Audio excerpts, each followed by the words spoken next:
நாகர்கோவில் காசிக்கு 3 ஆண்டு சிறை தண்டனை விதித்து நாகர்கோவில் நீதிமன்றம் தீர்ப்பளித்துள்ளது. நாகர்கோவிலைச் சேர்ந்தவர் காசி. இவர் ஏராளமான இளம் பெண்களை ஏமாற்றி அவர்களை பாலியல் வன்கொடுமை செய்ததாக கடந்த 2020 கைது செய்யப்பட்டார்.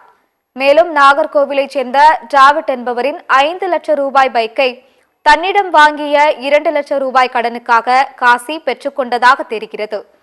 தொடர்ந்து போலி ஆவணங்கள் மூலம் பைக்கை தனது பெயருக்கு காசி மாற்றியதாகவும் சொல்லப்பட்டது.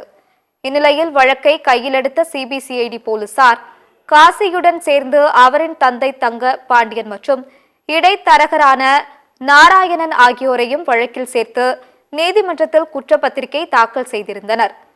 இந்நிலையில் வழக்கை விசாரித்த நீதிபதி காசிக்கு 3 ஆண்டு சிறை தண்டனையும் அவரின் தந்தை தங்கபாண்டியனுக்கு 2 ஆண்டு சிறை தண்டனையும் விதித்து உத்தரவிட்டுள்ளார்.